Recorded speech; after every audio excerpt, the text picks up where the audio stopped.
রাজধানীর রামপুরা বনশ্রী রোডে বাস চাপায় 2 শিক্ষার্থী নিহত হয়েছে। মোটরসাইকেলে থাকা নিহত পাভেল ও নোমান দুজনে বন্ধু ছিলেন। ঘটনাস্থল থেকে ঘাতক মিয়ামি পরিবহন বাসটিকে আটক করা গেলেও চালক ও হেলপার পালিয়ে গেছে। পুলিশ জানিয়েছে অটোরিকশা ও বাসের চালকের কারণে দুর্ঘটনায় মৃত্যু হয়েছে। আরও জানাচ্ছেন দীপন দেওয়ান।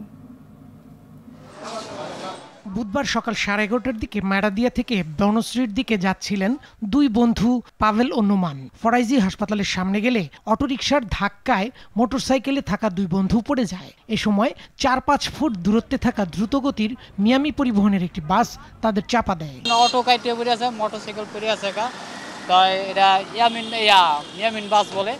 ও 4 ফিট দূরত্ব ছিল, ও ব্রেক করতে পারতো। একটা মানুষ দৌড়ছে, ব্লিডিং হচ্ছে, মাথাটা দৌড়ছে আর কি এভাবে। পরে আরগুলা টাকা পয়সা মানিব্যাগ যা ছিল সব নিয়ে গেছে, ফোনটা পর্যন্ত নিয়ে গেছে।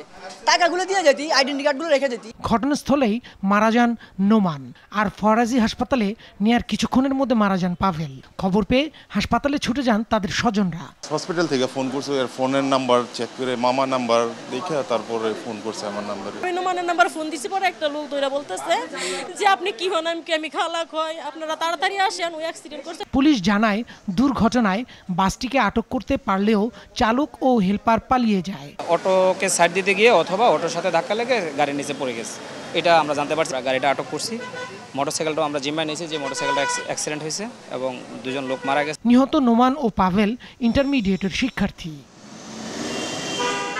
দীপন দেওয়ান, আর টিভি, ঢাকা।